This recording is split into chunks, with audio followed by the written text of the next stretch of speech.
नमस्कार दर्शक बंधु ओढ़णी सीरियल रे आपण माने आज अध्याय रे देखिया को पाइबे ज्योति को जीवन नु मारिबा पाई मानसी तांकर सब प्रकार चेष्टा चलैछंती।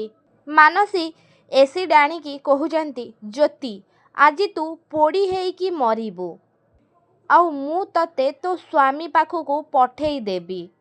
से टाइम रे सेपटे बाहरे बसिकी ज्योति आउ घर लोक सबू अछंती आउ ज्योति जेतेबेले यज्ञ कुंडरे आहुति दबाकू जाउछंती से टाइम रे जीवन को दादा रघु कहउछंती आज तू बंचिबुनु ज्योति।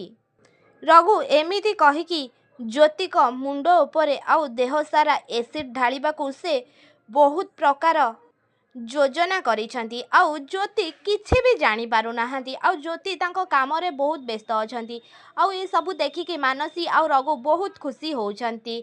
हाँ दर्शक बंधु आपण माने ओढ़णी सीरियल ले आजिर अध्याय रे एमिति किछि सब देखिया को पाइबे। आपण मानकू कोन लागुची मानसींकर प्लान कोन सक्सेस हेई जिवो?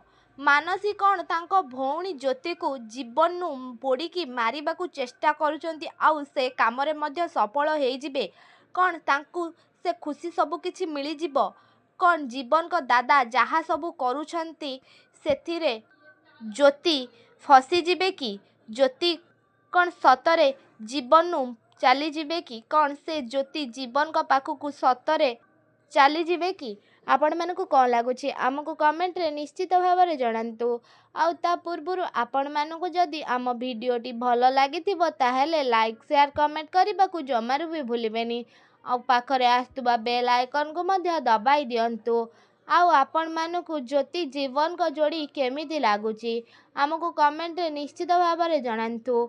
आउ आपण मानकू ज्योतिंको अभिनय एई ओढ़णी सीरियल ले केते मात्रा रे आपण मानकू भल लागे आउ ओढ़णी सीरियल टी आपण मानकू केते मात्रा रे भल लागे आमको कमेंट बॉक्स माध्यम रे जणाइबाकू जमारू भी भूलिबेनी।